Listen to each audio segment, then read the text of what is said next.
slide it, there's some sliders that hit. I don't know. Just hit, please. Ready? Do I just hit this one button? All right. Hit all you want to. Good afternoon, everybody. We will Good call to afternoon. order the Solid Waste Authority Workshop this afternoon. If we could, I'd like to ask Mr. Campbell to lead us in an invocation.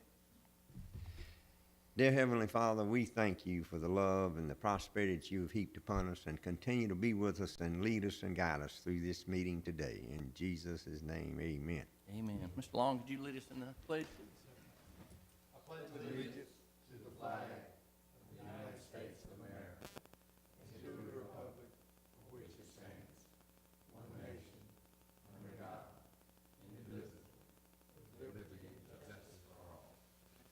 Thank you.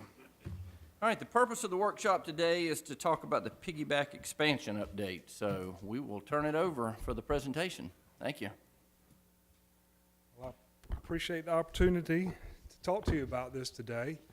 And if I can say anything, we are presenting what we have now. Obviously, it's for your comments. And so if there's any time that I need to explain anything or stop me, feel free. I mean, it may very well be interactive, is the point. All right, so we're here to talk about the Horry County Solid Waste Authority Phase 1 piggyback project. Now, the way the piggyback has gone is we permitted the piggyback as one large facility. It's about a 40-acre lined area. That 40 acres gave you about 9 million cubic yards of capacity, which is about 7.3 million tons at your current waste densities that you've been achieving. And it's always been projected to be built in 2 phases. This is the 2 phases, and I need to get you oriented a little bit, and maybe if I can just walk up here and then come back. Is that all right? Sure. This is the existing subtitle B landfill. That's the one that's accepting your Class 3, your USW landfill. And this is the scale house down here. As you drive up the road, this is a silo area that was closed recently. There's a shingle pile now. There's a road that goes up, comes right here, goes around where it's blue line, comes back this way, there's a big set on in this direction. So just to get you oriented, we're saying this is the phase 1 area, and this is the phase 2 area. The whole both together are awarded permitted by DHEC as the piggyback. So the whole thing's 40 acres. The whole thing is 40 acres. So phase 1 will be 60% of that or something? Phase 1's about 20 acres, Okay.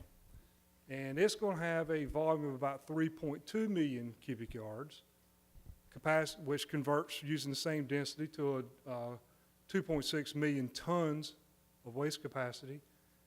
And it has a budget that will set for $13 million. That will be for all aspects required to get the project done. It'll be design, bidding, construction, certification, permit and operate, all of those. Does that include closure, post-closure? No, this is just for the construction of the liner system, base liner system. I'd like to welcome Mr. Gray to the meeting. I hope you're feeling better, Dan. I understand you're a little under the weather, but hope you're feeling better. It didn't make me feel any better to sit at home, so I figured I'd thank you, though. The 13 million is the construction and the engineering. It's this whole total. Should get you from preparing the plans for bidding, the bidding process, the construction process, as well as the certification process. Okay. Now, the way we go through, the way we were planning to go through this project, we have what's called contract documents. We've used these terms in the past, and if I need to pick it up because I'm being repetitive, just tell me to go on. But they consist of 2 things. They're the drawings and they're the book, which is the project manual. And the project manual, it has a number of items in it which are we're going to discuss in a little more detail. And then there's addendum. And an addendum is something that changes the contract after the contract has gone out for bid, but prior to receiving the bids. And that may be as a result that a contractor asked a question. The question merited an answer that changed something on the plans. You'll issue an addendum, which becomes part of the contract document. Now I'm going to talk first about the drawings. And right now I've got 4 sheets that I'm going to show you, and they contain a few key items that I think you should consider. They consist of the subgrade, the second sheet's the protective cover, which is the leachate collection system, a rain flap, and then the details. And this is not the entire set, but this will give you a feel of what the Phase 1 piggyback project is and what are some of the issues that we're dealing with on these plans. All right. Now, right now, this probably looks like a plate of spaghetti. You know, it's a very small, I don't know what's going on with the, can you go back? Go back. Okay. There you go. Yeah, he's got it. Go back again, please.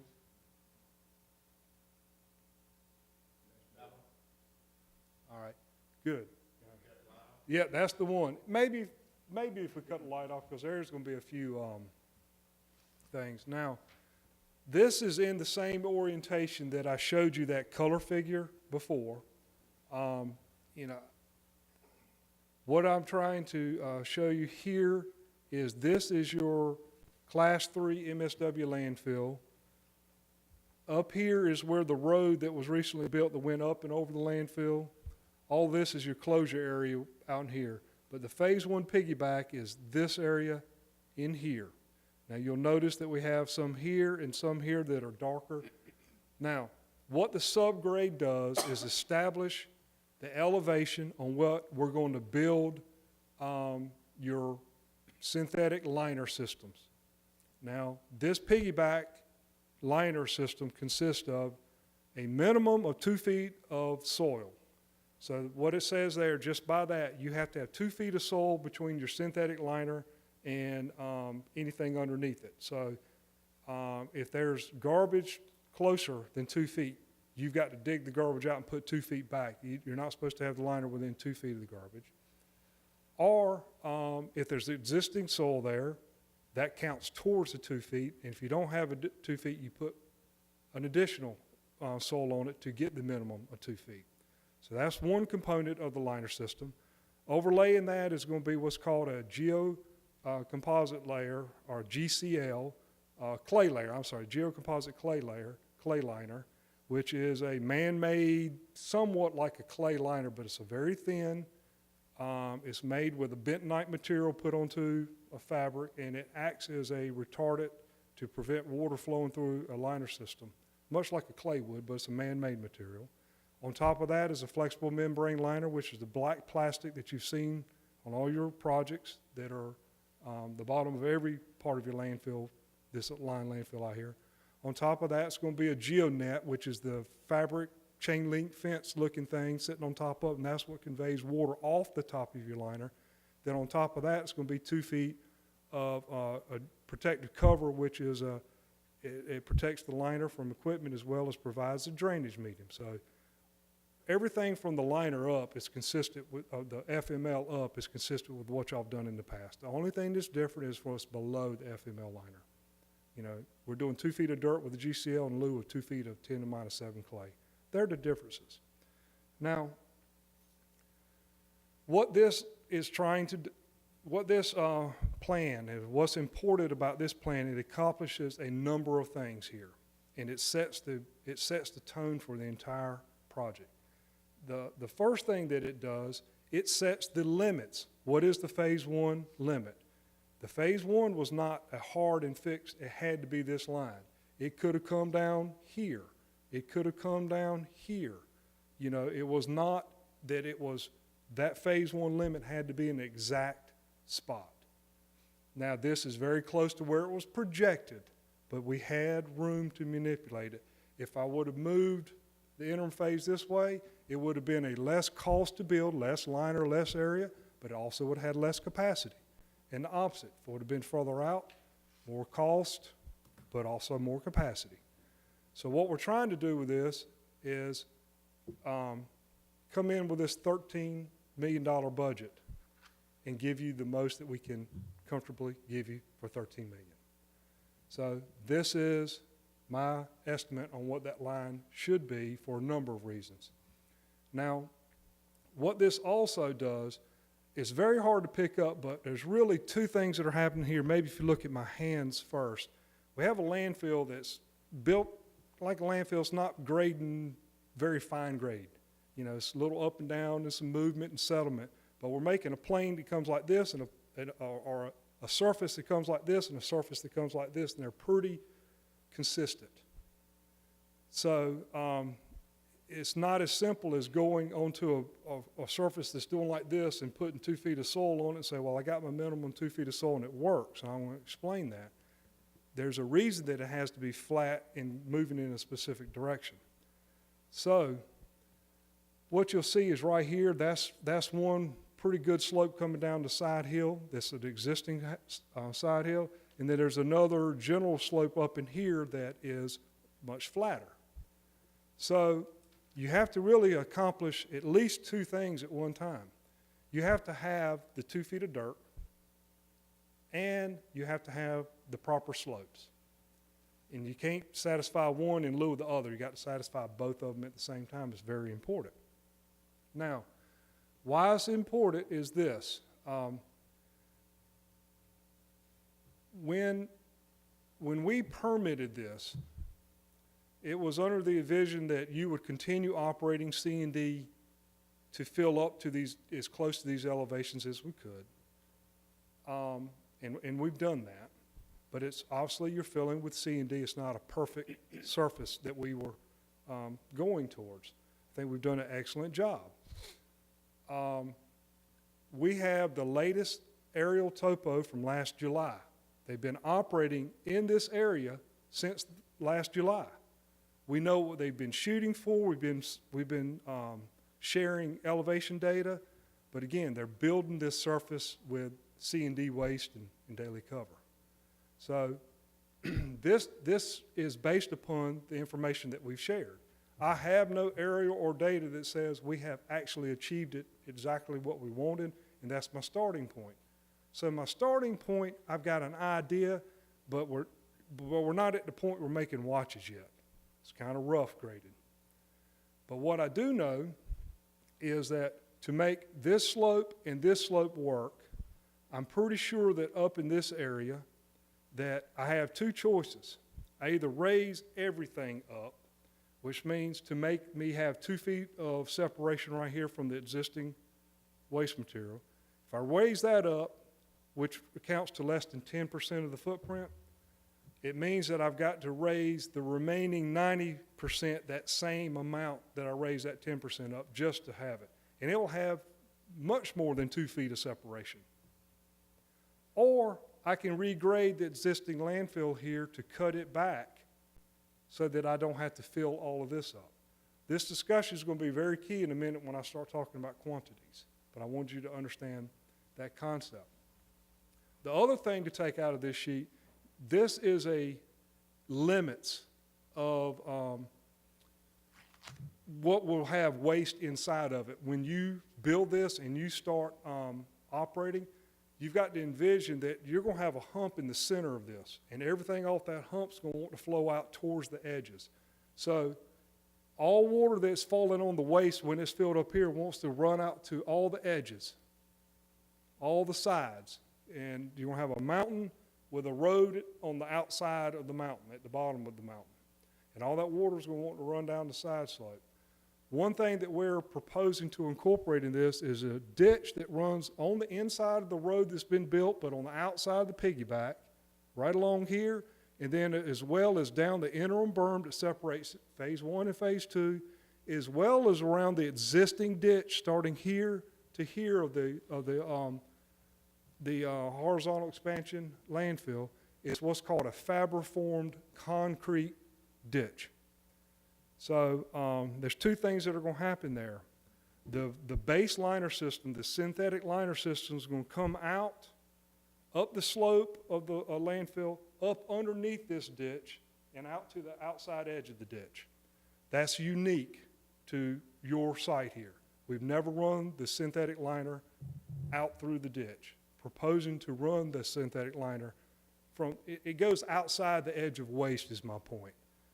But it will be such that there's a liner underneath your ditch where all the material, the water running off of here is going to run into this ditch. Now, why do I want that?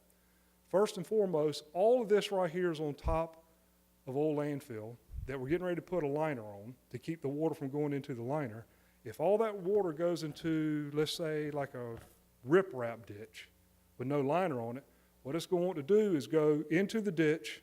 A lot of it's going to soak through and into the dirt and want to go right up underneath into the material that you just spent a lot of money to keep the water out of. So we have used, even though it wasn't a piggyback, we have used this exact same concept with a liner and Fabriform ditch on other projects successfully. But I want to make you aware that's something that's unique to this project that you have not seen on this site yet. Where's the closest one now to here that you've done that with? Well, it's been mainly at coal ash facilities. The closest one to here would be in Orangeburg. It's called Cope. We also did it at the Watery Station, which is south, the very south end of Richland County. But Orangeburg will be the closest one. Mm-hmm. And I also have pictures. Mm-hmm. I've got aerial pictures, and we did share it with the staff when we went over this about why you did it and what it looks like. And it's a really good product, one that we've used for quite a while, and I think you'll be very satisfied with it. And it's a lot different than putting a riprap in a ditch. You know, riprap's got irregularities in it, and dirt and all washes down into it all. What this is, you have to, it's almost like if you could take the shape of a mattress, you know, that wasn't fixed, but you took the outside of a mattress, laid it into a irregular shaped ditch, you pumped it full of concrete, and it takes the shape of what it's laying in, but it makes it so thick, you know, everywhere, and then it cures in that shape. It's really concrete encased in a fabric. But you can drive equipment on it, you can get in there and clean it out. It's not going to be as porous as, say, a riprap. So it's unique to this project, again, is that. So, again, what the subgrade did, what this plan did, is it established how far out I was going to build, and ultimately how much dirt was it going to take to achieve these grades, which all are exceedingly important on how much this project will cost. Anything that I did on this sheet would affect every other part or any other system that comes behind it. All right, the next sheet. Vance, let yes, me, sir? before you get away from the 10%, are you going to be dealing with garbage once you start moving that material? Are you going to get into garbage and handle garbage too? You're lowering, from what I understand, you're lowering that area to conform to the other 90%. Yes, sir. And are we going to be in dealing with garbage? Are we going to get into any garbage, or do we know what kind of?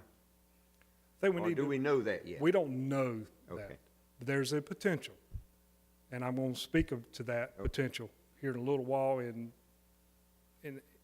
if you'll bear with me, Sure. You'll get into some of the thoughts of what we can know and do know and so forth. But the concept is there will be garbage that you will have to dig up, excavate, put in a truck, haul to your active landfill. That was my next Yes. question. Where are you going with the garbage? The garbage that you dig up, you're going back to the active landfill. Yes, sir. Right. And the liner that you're going to run through the ditch, that's going to assure us that we're not going to have any water back up under the edge of the project there. Is that right. the way? Yes, sir. Two things. If we dig area out that requires us to move MSW, Right. what we're going to have to do is, at a minimum, you dig the garbage to an elevation that's at least 2 feet below where your synthetic liner is going to be, backfill it with the soil and then put your liner system on top of it. So you're not putting the liner system right on top of the garbage, even if you have to move it. You over-excavate it and backfill it with soil. Which could affect the amount of Right. material that you're dealing with. That's correct. Sure. So, so that's the subgrade part. Now, what happens after you build the subgrade? You'll build your liner system, and then you'll build your leachate collection system. And there's not a whole lot to show here other than right here, these lines, these represent the pipes that are going to be inside the leachate collection system. And what happens is there's a high end here and there's a low end here. So this pipe wants to flow from this side to that side. And it's hard to see here, but that's flowing downhill. Then there's a pipe here that we call a header that collects all these collectors, and it comes down to here. And right there is going to be a sump, and the sump is where we're going to put a pump. All the leachate collected in the leachate collection system in this whole project is going to accumulate right there in the bottom of the hole of the sump right there. Now, the reason we're doing the subgrade the way we did it is the important part of the piggyback permitting and design was how do we show that this line, as it flows from here to here, knowing that we're building on a MSW landfill, knowing that there's some possibility there'll be some irregular settlement, that we don't end up where the pipe has got a belly in it that won't flow. So the way you do that is you start out at an adequate slope so that if some of it dips down a little bit, it still maintains positive flow. That is the key part of the piggyback, and that's what we're trying to achieve, is making sure that these angles, what's happening is key to understand that these angles coming across this slope are not arbitrary. If I would have started that pipe and come down this way, that pipe would have been steeper. It would have had more grade. But what would have happened is that the coverage of this, these lines would have all come down to the bottom and gone out, and we would have had some maintenance clean-out issues. So we were trying to balance slope so we could go from one end to the other without them coming down and turning as much. Does that make sense? So that's why the slope that we're building our subgrade to is so key, is making these leachate lines start and end where they need to start and end and have the adequate slope. Any questions on this one? What would that pipe be made out of? Same pipe system that's in the bottom of all your line landfills is HDPE perforated collection pipe. It's that black plastic solid wall pipe that you've had on all your systems. The only thing different about this, if you've seen the old ones, all the old cells that you had here had a shape where it came to the center, and the pipe would be here, and it flowed from two sides down to a low point. The difference between this is every pipe here, the flow's only coming from one side. A drop of water that falls on that side is going to flow to the next one downhill, because it's not in a zipper type, it's all just straight down. So when you put a pipe, it intercepts it or it goes to the next one. It's the only difference. And that affects the way you put the rock filter around the pipe, because it's only going to be receiving flow from one side. That's the only difference between this and your previous, and I'll show you on a quick detail what that means. So as we're looking at the plan, the grade is sloping from back to front, and the pipes are sloping from left to right. Pipes are, yes, from back to front. That's your high, that's your low, that's your high, that's your low. Okay. And this is not on a north straight up. This is the same orientation that I just showed you, just to make it fit on the page correctly at the proper scale. So now, this is what, if we were, just like we did your last Subtitle D landfill, this is what would be built and you're done. This is the way it would be done. I've got another system that I'm talking to you about that's new to you. It's called the rain flap. And we need to understand why the piggyback's unique to the Subtitle D. And that is, the slope is going from high to low. There's a hill right here that's sloping to low. And I believe we all feel like the first area that we're going to need to operate and should operate in with garbage is right here, the low area, coming back and filling up against the slope that is already there, which means there may be quite a while. This is about 50 feet of elevation. It may take a while to get enough lifts to get up and cover this whole thing up. Now, it's going to take time to put what we call a fluff layer to protect the collection system. On top of it, this is 20 acres. If you imagine that you had an open, basically sand collection in 20 acres and you get 3 inches of rainfall, it's all being collected and going through your leachate collection system, just the sheer volume of what would be otherwise clean water going into your leachate collection system, ultimately paying to go to Grand Strand.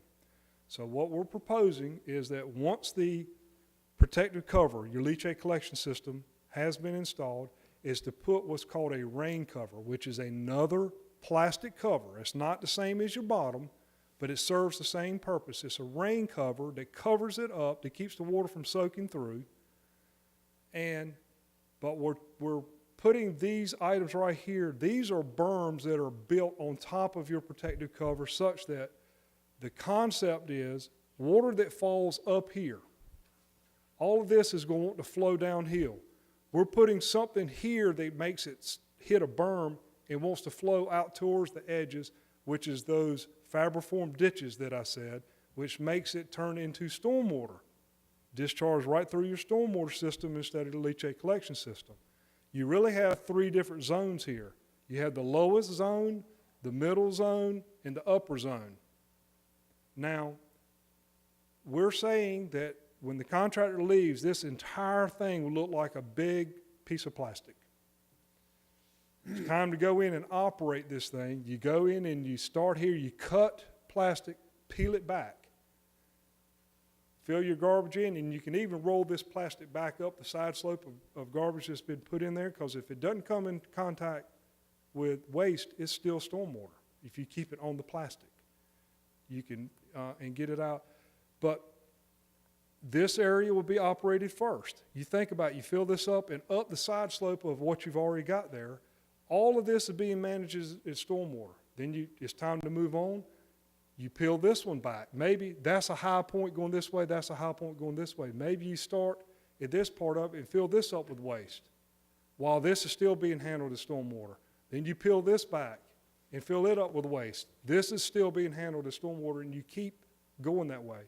Now, what it's going to take to do that is you've got to do 3 things. You've got your landfill in place like you could if you wanted to fill it up normally.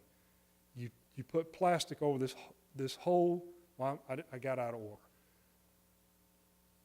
It takes right much dirt to build these berms. So our concept is this.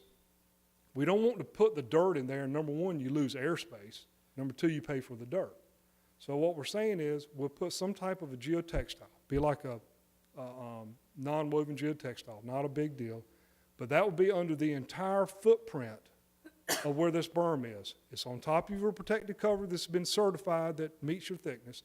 You put this layer on top of it, and then you build a berm on top of that. Now when it comes time to fill over top of it, the Solid Waste Authority operators can go dig this soil out, use it for daily cover, whatever they want to use it for, is a benefit to you. They've got a layer in there that says you hit this, you stop. That's what the purpose of the layer on the bottom is. That limits how far down you dig that you can take dirt off and use for your operations. And so the dirt ultimately has use for you. You know, you're going to pay to have it brought here and all, but you do not use your airspace. You do, and it does give you a benefit. Does that make sense? So this is something that I think is a key item in the piggyback concept. If we don't do something like this, the leachate system that exists out here, tanks, pumps, discharge limits to Grand Strand, we're going to have an issue. We've got to have some way to deal with this 20 acres, stormwater falling in it, not treating it as leachate, particularly when it's not leachate. So that's the concept here. Is everybody comfortable with that? Okay.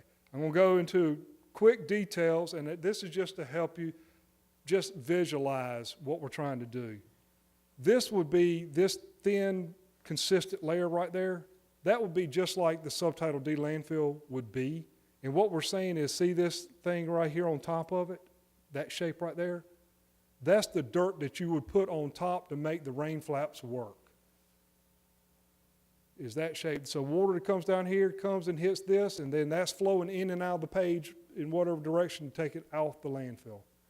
So that's the rain flap. Up here is just kind of showing how your leachate collection pipes are going to be different, where you got a rock filter just on the high side, not on the low side. These are just showing how your fabriform ditches, where your liner will come up and go underneath the ditch and stop here. And you can't see it, but same details, just that here's a road, here's just the interim berm between your phase 1 and phase 2.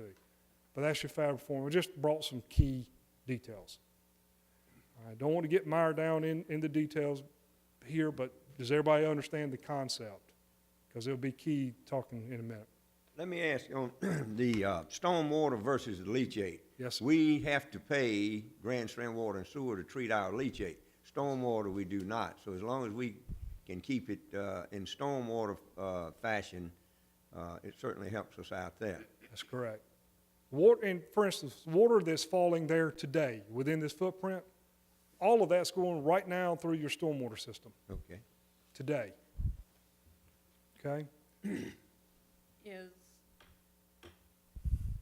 How do we know that it isn't leachate or some of it? I think that was a discussion on the last, what we've been doing in the water that ran out of this last, that we had to put so much in.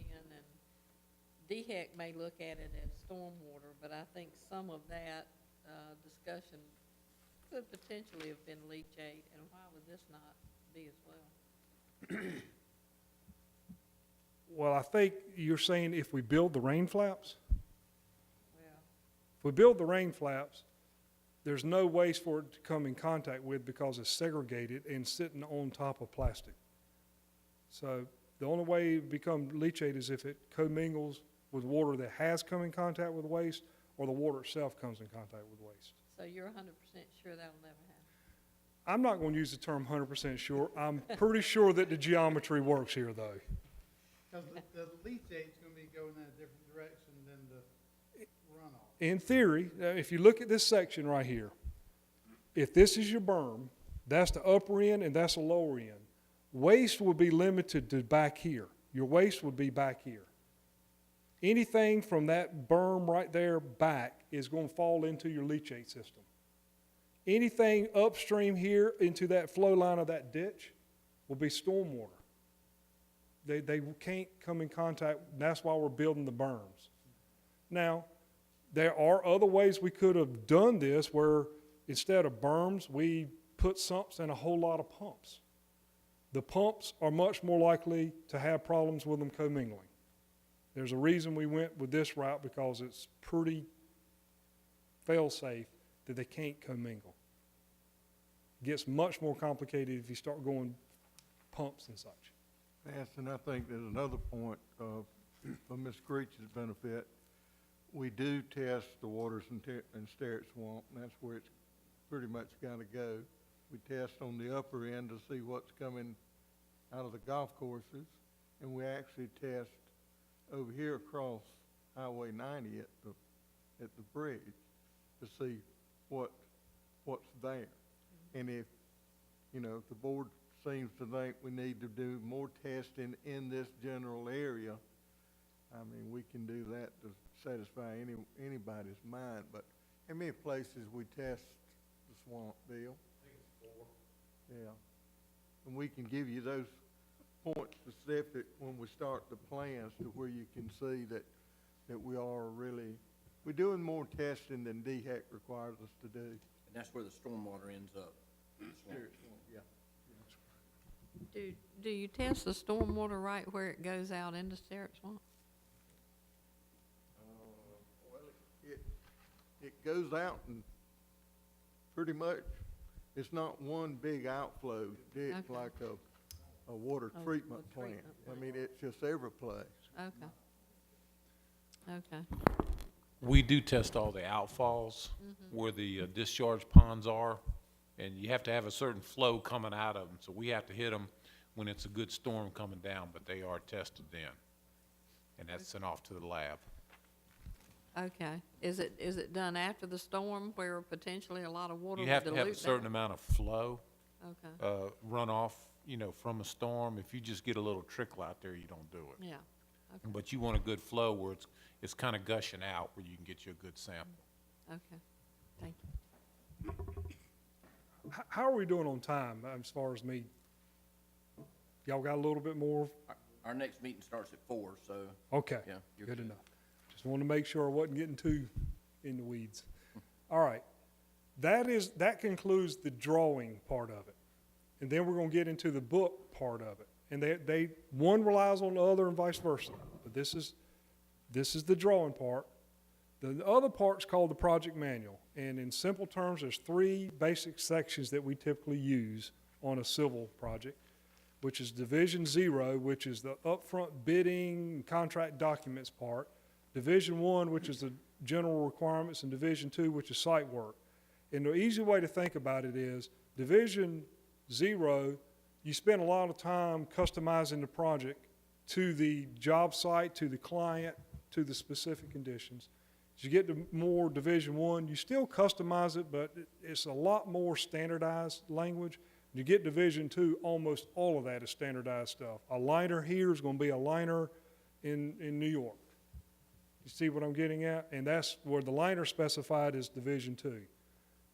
How and when you accept a bid, that's Division 0. So it goes from very solid waste authority oriented to very just industry oriented. Does that make sense? So I'm going to spend most of my time talking about Division 0 because that's the ones that we modify specifically for your projects. Now, the first thing I want to do, and we don't need to read all of these, but we have an advertisement. It goes out to the contractor and says, we have a job we would like you to bid. But we're trying to give them fair warning on how we're going to select said contractor so contractors know whether or not they should spend their time and effort and resources to bid this project. So essentially what we say is that is the intention of you being the owner, solid waste authority being the owner, to award this contract to a bidder competent to perform and complete the work in a satisfactory manner. All right. Very general. It just says you want to hire a good contractor. All right, and there's a lot of, I'm just pulling out very specific points just to give you an idea. Also says things like the term successful bidder means the lowest qualified, responsible, and responsive bidder to whom owner, on the basis of owner's evaluation as hereinafter provided, makes an award. All right. This is, when we write recommendations to you as a board to approve it, these are the words that we're going to say to you. Well, lowest, that pretty much means you get bids in lowest to highest. You can rank those. Most people do that, and they understand that, and it's very intuitive. Qualified. Well, qualified gets less based on what? So we have to define what makes you qualified to bid or not. And we're going to talk about that in a little bit. Responsible. That's the words that we're probably here to talk about today. Responsible means, have you built projects in the past that haven't resulted in lawsuits and all kinds of problems for previous owners? That's responsible. Did you finish on time? That's responsible. Things like that. Good references are where you determine if a contractor is responsible. Responsive. Responsive means, did you give us what we ask you to give us?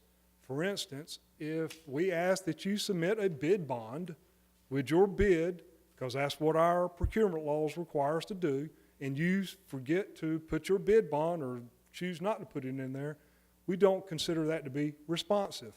Don't care if your bid is lowest.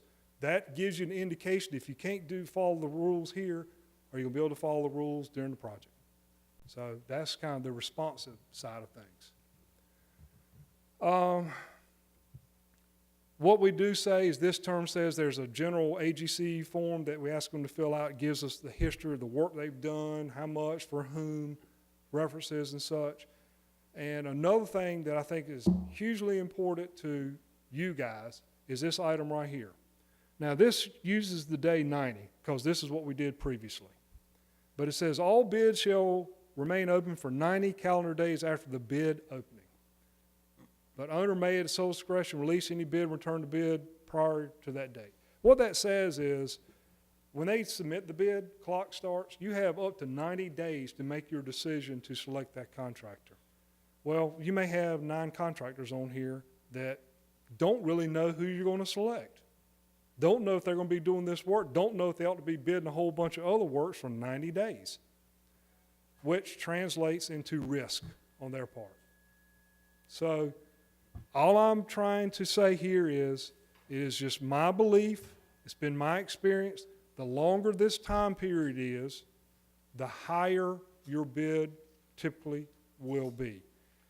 If this number was lower to, anything lower would, in my opinion, result in a more competitive bid, and it just has to do for business reasons, because they will know in a shorter time period what they're going to be doing or not and can go on to other projects.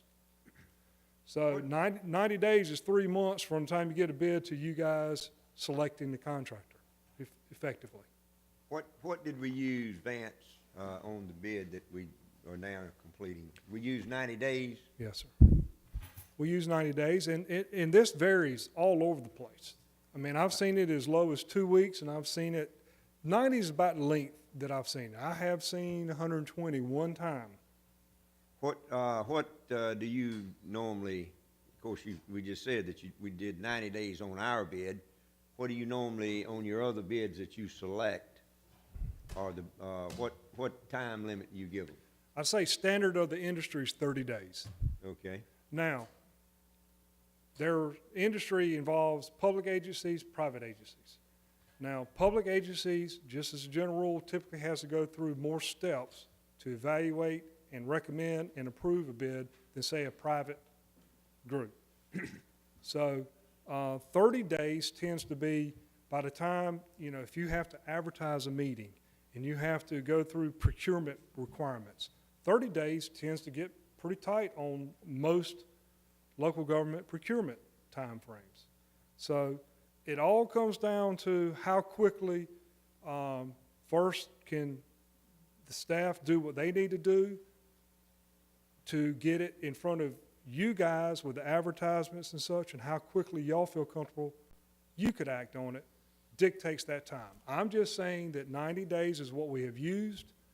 We will probably use it again unless somebody dictates we don't need that amount of time.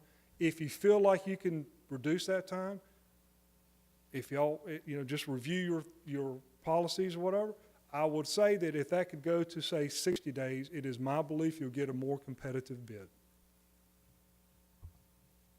Do you think there'd be a problem with staff checking what we need to check in 60 days, Danny? They won't be a problem with staff. What about y'all? Well, I believe we could come to a You decision bid pretty six- quick, wouldn't you think? I would think. I think we could do it in 60 days. I would think. It's just something to consider.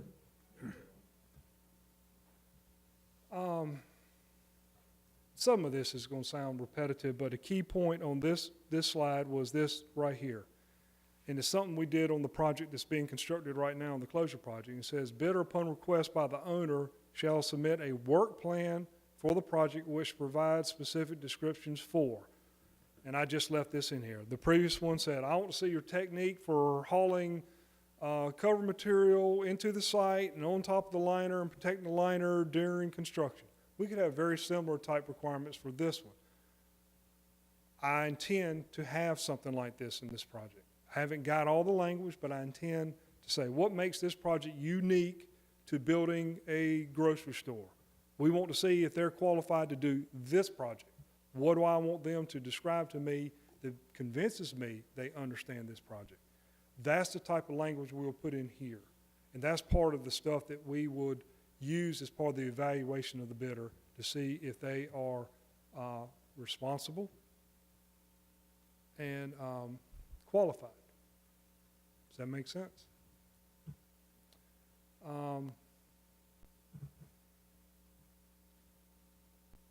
And it says, again, if upon receipt doesn't pass the evaluation, you know, where you or staff or me or all of us together may have an issue is if somebody has the lowest bid, has never ever worked on a liner project, never ever doesn't know what a landfill is, but the slowest bid, and you decide, I recommend, I guess, and you decide, that's not somebody that needs to be working on this, then we're going to be recommending rejecting a bid that has a lower bid in lieu of hiring somebody who has a higher bid. That's what that says. If we had this kind of language in here, that is a scenario that could happen.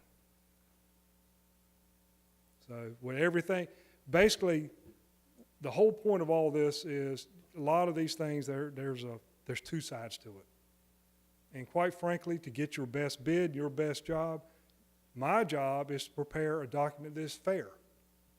It's not overly risky on either one side. It's fair. That will get you the best bid.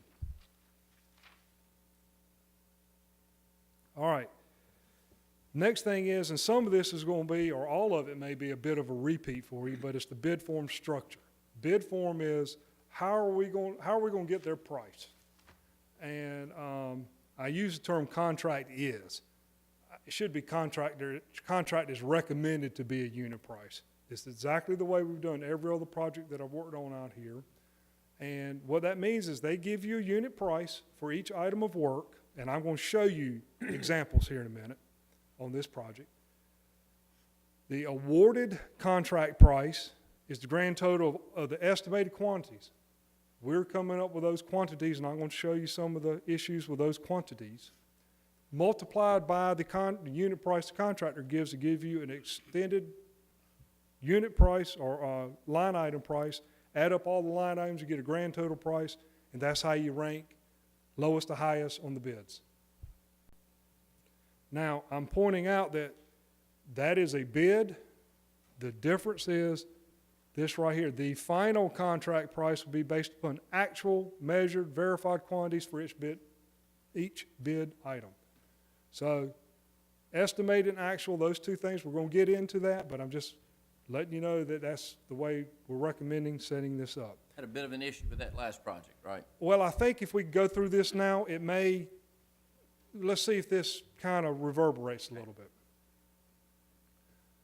Now, the thing, I pulled out some specific sections, and I'm trying to put you more into a contractor frame of mind. You know, somebody who's going to have to write a price, this is the language that will apply to that. Now it says, all prices included will be full compensation for all labor, material, tools, equipment, incidentals needed to complete the work. And it said, right here, equally important, each lump sum and unit price will be deemed to include an amount considered by contractor to be adequate to cover contractor's overhead and profit. Those are the key words to make you understand why I'm getting ready to say what I say. Now, I apologize. I tried to make this better, but I'm going to ask you if you either look in your board book. I know you can see the one on the board book. Bless. Thank you. Or we can use the screen back and forth. As a matter of fact, is there an extra copy I can just open up that I can see? Yeah. There it is.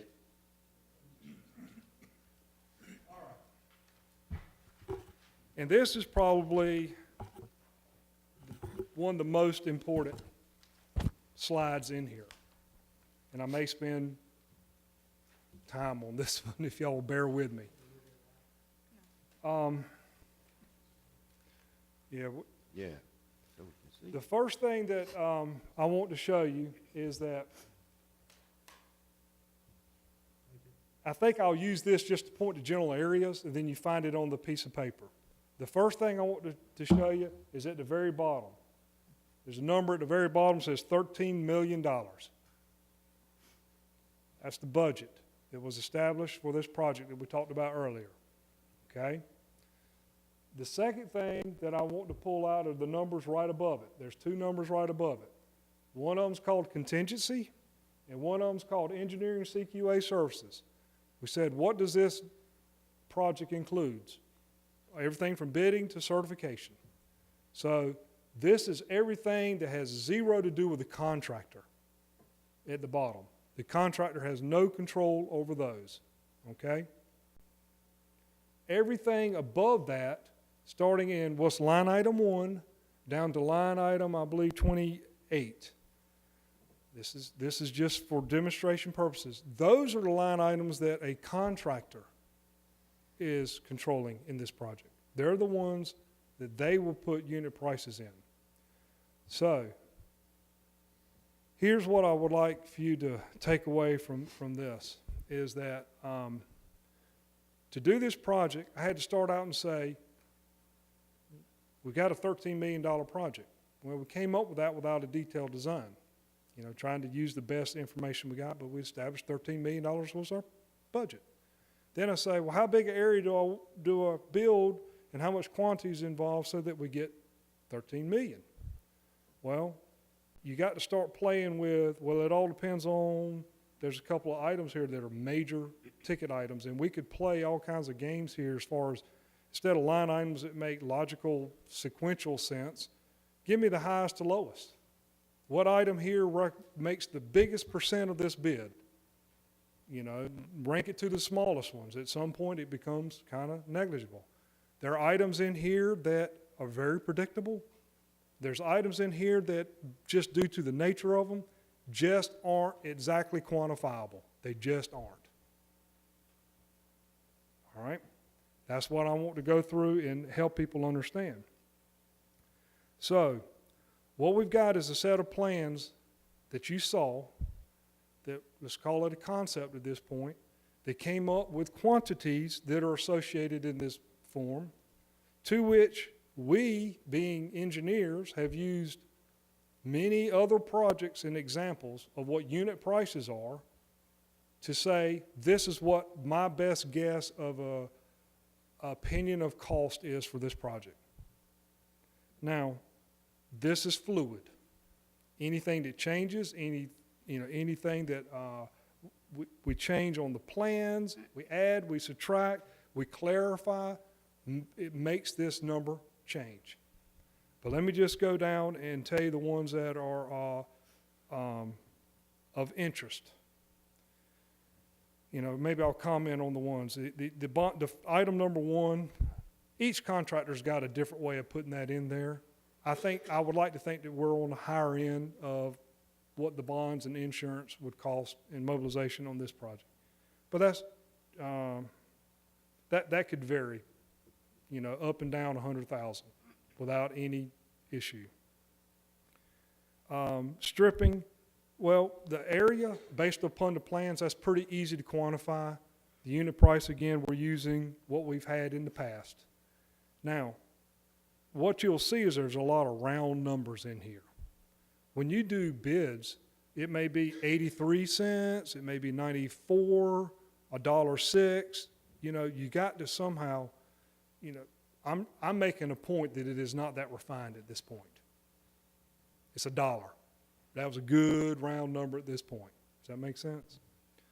As we go through this process, we'll start putting a little more fine detail on this. You know, we're kind of the horseshoe and hand grenade point here. And once we go through this step, we can start refining it better and better and better. All right? Unclassified excavation and disposal in Class 3 landfill. This is what we talked about before, that we have to remove some of the existing landfill, dig it out, and take it to the landfill. The interesting thing on that is I've got right now 26,000 yards. Well, I have computer programs and I have a design that says July of last year, the existing ground was here and the way I wanted it to be drawn was here, and what's the difference between them? I got a program to tell me that pretty accurately. All right? The ground and where I want it to be. And I can do math and I can say, well, let's assume 100% of it is garbage. There's no cover on it whatsoever. It's 26,000 yards of garbage that has to be dug out and taken to the landfill. But let's just say that there is a foot of dirt over most of it. Do you pay to dig dirt, scrape the dirt off, and not take it to the landfill? You see what I'm getting at? depending on how much of it's dirt, how much of it is wasted to get the elevation I want it to go, varies that amount. Just hold that thought because there's a few, we're going to be juggling 4 or 5 balls here in a minute. All right? Then you get into subgrade excavation and embankment fill placement. What I'm trying to say is that there are areas in here that are cut that have dirt on it. Cut this dirt and use it to put where we need dirt. It's usable dirt. It's not contaminated. It's a usable material. Well, that's not going to be an exact number either. It's not. I know where the surfaces are, but how much got contaminated based on being around the landfill can be usable once it gets stripped. I know the actual number based on the computer model, but I don't know how much the contractor is going to end up actually being able to get. Does that make sense? Okay. We've got one called subgrade excavation and stockpile. Let's just say we got a dirt material it's not garbage. You don't need to put it into your landfill, fill up your landfill, but it's not good structural material. But we're going to pay the contractor to dig it out. You got to pay him to move it. But let's put it in a pile that if it's just topsoil, roots, or whatever, but we can probably use it for cover or some beneficial use versus putting it in your landfill. So the point is, somebody sitting here looking at what's going on says, that goes to the landfill, that goes to the job for structural fill, and that goes to the stockpile so the landfill can use that for something else. And we don't know what any of these quantities are going to be until we dig it and say how many, who pointed where and what ended up there. Does that make sense? All right. Embankment fill and placement from off-site sources. A couple of things here that'll make that go in different directions. First of all is, I know basically a volume from last July's survey to what I want it to be. Y'all know that this thing has moved and settled and all this. We could go fly it again right now and get a more accurate picture. Cost you $15,000 in 30 days and you'll have your answer on where it is now. All right. What's going to happen is that the item 4, which is subgrade excavation and fill placement, if that item becomes 0, there was no dirt that you could use in your land to build your project. That turned to 0. The 250,000 yards is going to become, I need 268,000 now from off-site to replace what is not on-site right now. Is that? Because it's going to take so much dirt to get it to the elevations it needs to be.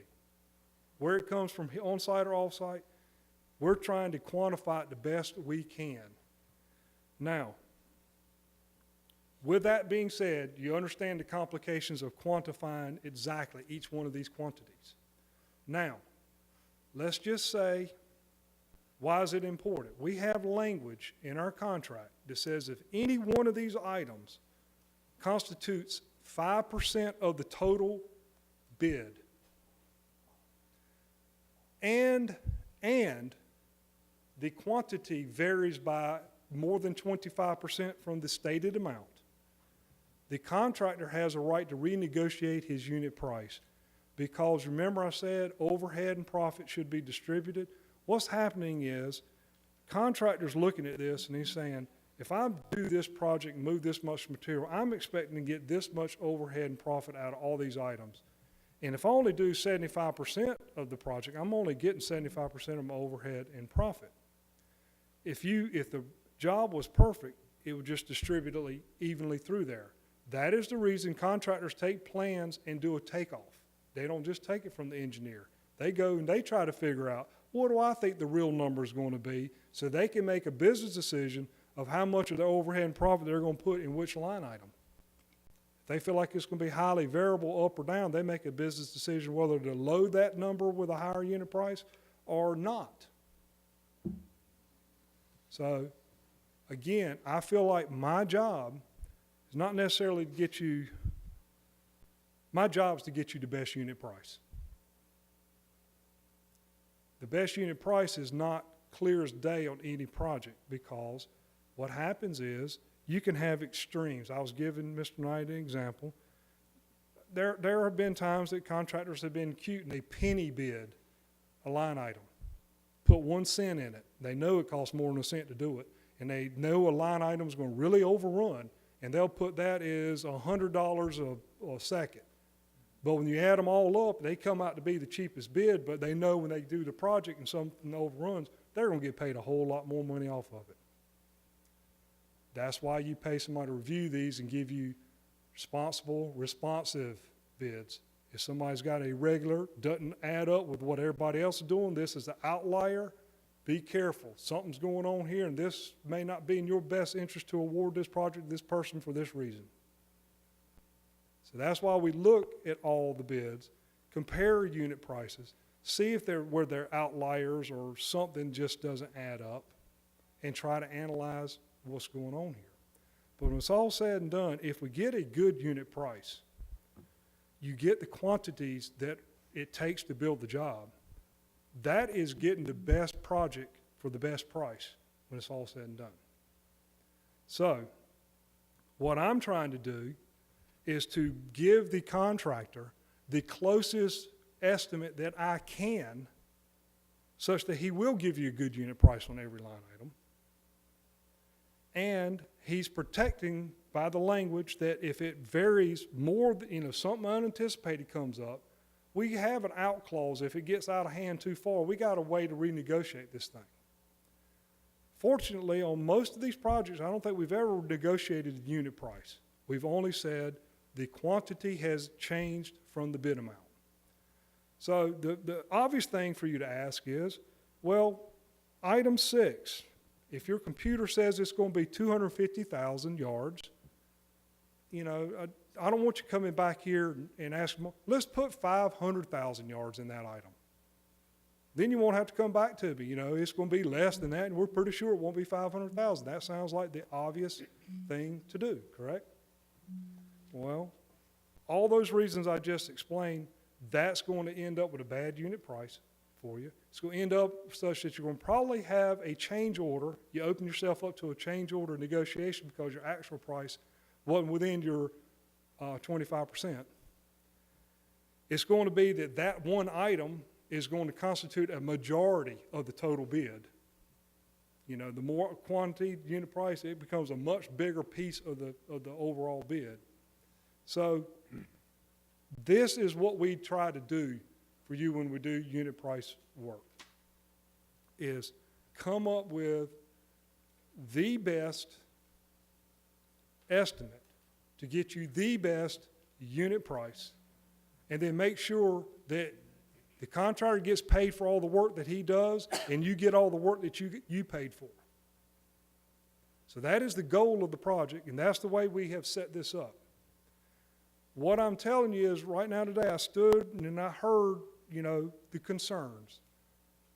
I understand them. I totally understand where y'all are coming from.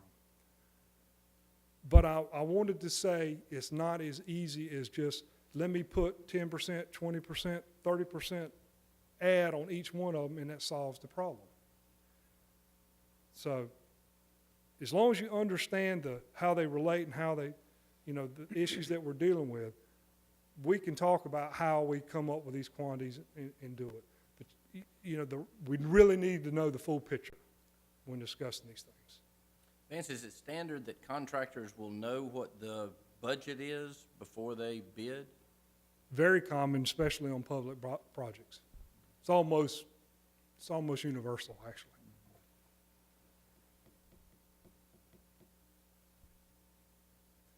All right, I figured there'd be some discussion on this, so if not, maybe I'll go, because there's one more slide, and then we can maybe tie it all together if there's any questions. My last slide was the schedule. All right, there you go. Now, again, recommended. This can all change based upon what we decide today, but just discussing with staff and myself, we're saying advertise somewhere early March. Take the take the bid opening sometime probably towards the later April. So it's not quite 2 months worth of bidding, a month and a half. Come to the board in June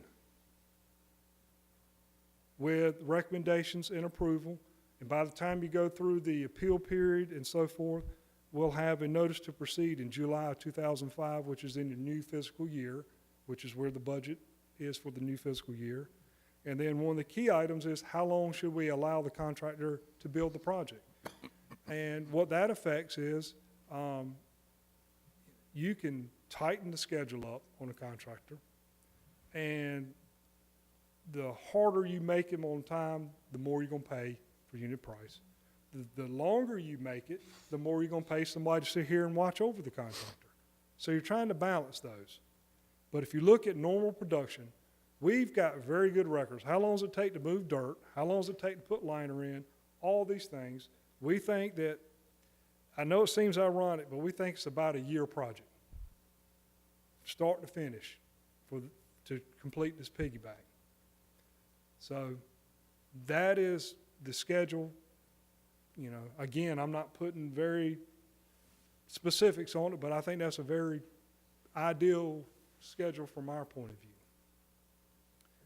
So that concludes what I had to say about the piggyback.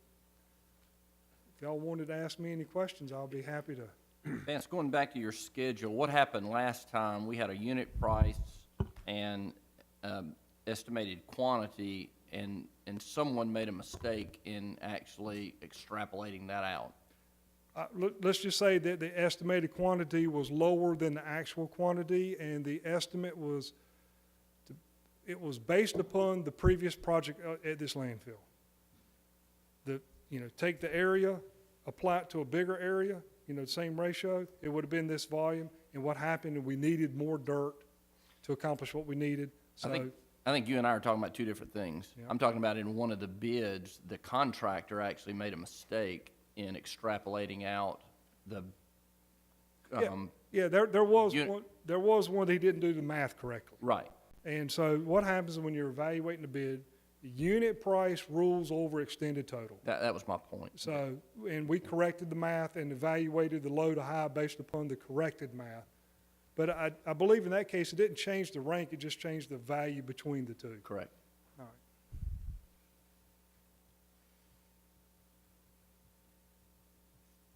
Speech.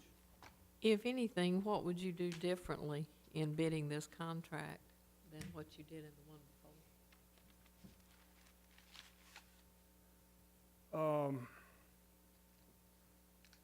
Well, I think just with my hindsight 2020, it's a communication thing. I think that, I don't know if I'd do anything different bidding. My administering of it would have been communication. Good answer. And let me say what we're gonna do on this project. Whenever we start it, I will tell y'all that every 2 months or 3 months, a certain amount of time, we will have a workshop for the board that brings you up to speed on where we are on the contract, what the project looks, how it's going. And that will be our better communication on this project. If they foresee anything, problems, if it's rained for 60 days and nights, we will know where we are in that project. So I think we realized there was communication probably on our part also, and we want to fix that in this project.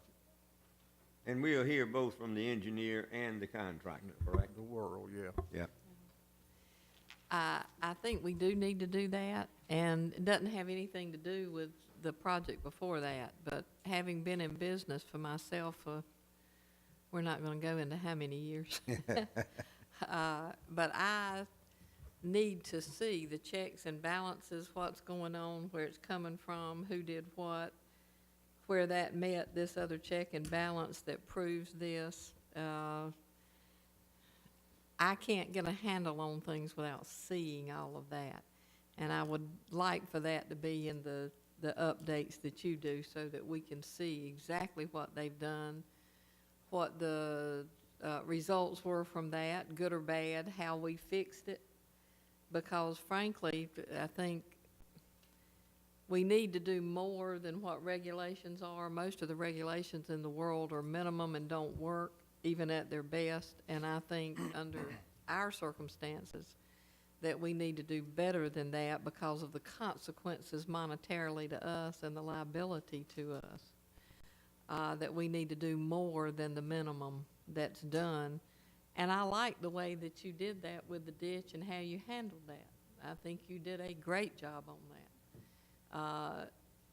It would have been better to me had we seen that and understood it and participated in those decisions. We might have wanted to have spent a little bit more money and done more than what he thought we needed. But I would always, on whatever project we do, I would like to have that update and be able to make that comparison. Yeah. So And- thank you, I appreciate that. And we don't want it to be 10 minutes in a board meeting. We want it to be in a setting like this where the contractor's here, where the guy that's on the ground representing us and the engineers. And I'm sure that report, that way that we handle the communication will change from the first one we start to get better reports on where you understand it. But the communication will be a lot better. The other thing I'd like to say is when you're making decisions, and you're an engineer and I'm not, and you're more experienced in what you do and I'm not, but I will say this, I generally, whatever I have, I take home and I research it and I talk to people that are, so that I understand it better. If there's anything when you're planning these bids that you feel will save us money in the long run, even though we extend that today, or that would save a liability or a problem in the long run, that may not be a DHEC regulation, that may be tougher than that for us to do. And that's figured into that. I'd like to see it, because one of my main things as a board member is to make sure what we do, even if it might be a little bit more now, it would save us in the future the liability, a problem, or the extra money in the future. And to me, those things always figure into that equation. If I may be so bold, I will say, your staff here is who I interact the most with, and they do as good a job on that as any staff I work with, period.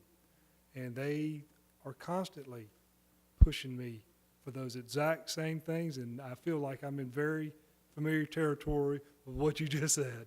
Thank you. Yes, ma'am. And I thank the staff for doing that. I think always, in having researched things with landfills and written about them for other publications, if you get to the point that you have to clean up a mess, $13 million is nothing. So we'd rather spend another $1 million to handle what that problem would be or two than to happen to end up in that situation. Well, Vance and I had this discussion probably at 12:30 today about recommending if we saw something, and I'm glad to hear the board make those statements. And really what she's trying to say is I'm cheap, and we want to, we want a better job if we can get it.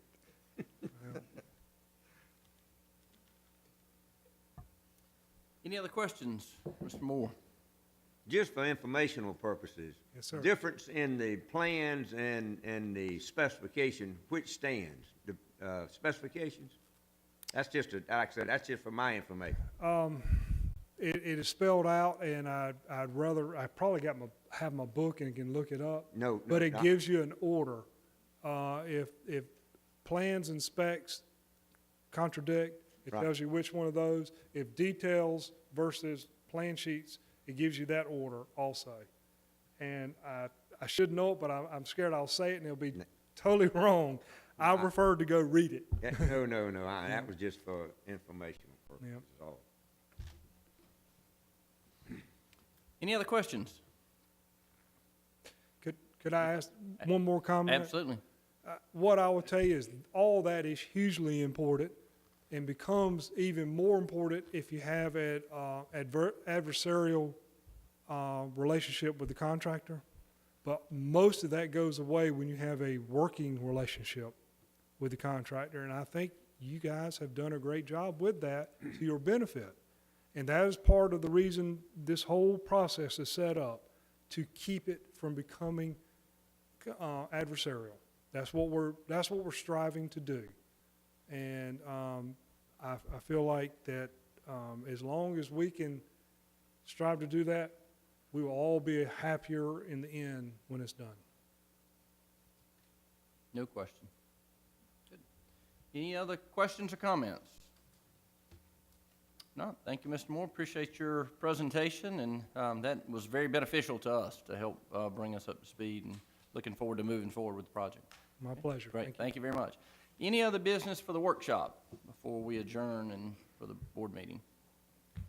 Okay, if not, we'll accept the motion to adjourn. All right. Thank you, everybody. Appreciate it. We'll reconvene at 4 o'clock.